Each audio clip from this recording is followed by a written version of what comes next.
Hello everyone. Today, I want to talk about some serious issue with the game Skibi Defense and the way its developer Archcore Studios has choose to run it.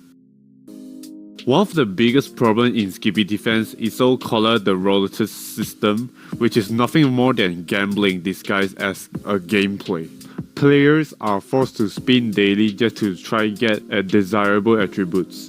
But Archcore Studio didn't stop there. They made the system even more predatory by splitting the attributes into multiple tiers. These attributes can strengthen your units, but here's a catch: you must collect 10 fragments of specific attributes before you can apply it to any units. For powerful attributes, the chance to get a single fragment is often 1% or lower.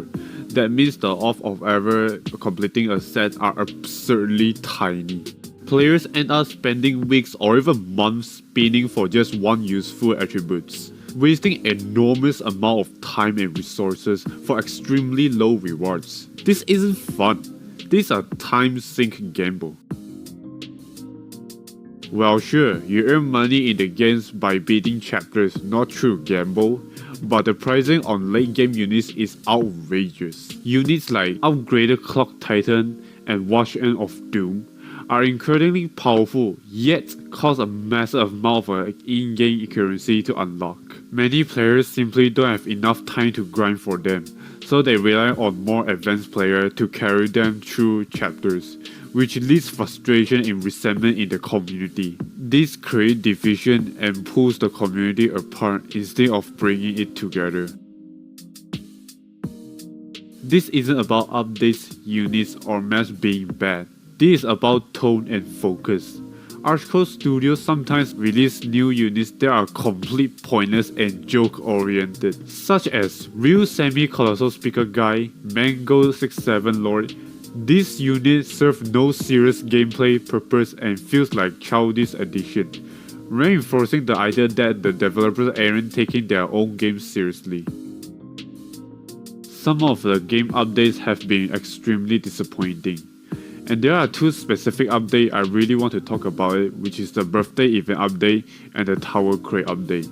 Now let's start with the birthday event updates. In celebration of the game's 1 year's anniversary, players were forced to revisit old maps and collect coins to unlock event units. Most of these units were not even useful in main game gameplay, and hardly anyone participated because it wasted too much time for too little reward. Instead of celebration, this update felt like a punishment. And now we go on for the Tower Crate update. Again, this update pushes players toward gambling mechanics to get items and attributes. But there's one specific crate, it's called the Partner Crate. This crate uses Robux instead of in-game currency. So what that means is, Archcore Studio uses real money to pressure players into paying just to get rare items. This is not even a fair monetization, it's just straight up cash grabbing.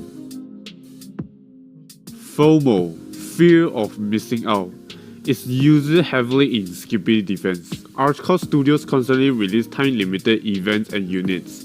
If you miss an event, you lost the chance to get the unit forever. To catch up, you must spend massive amount of time grinding events currency. This forces players into a cycle of anxiety, burnout, and obsession. Also, the developer can keep engagement high. Content creators like Digitized Pixels, Corey, Hagen Fever, and other popular Skibi Defense streamers have never seriously criticized this issue. Instead, they mindlessly cover every update and talk about the game like it was always great. Some even overhype its features, especially Digitized Pixels, who constantly react with exaggerated positivity. These creators know what's happening, but they choose view over truth. They make repetitive content which is guides, updates, and showcase, not critical discussions. This isn't journalism, this is just pure marketing.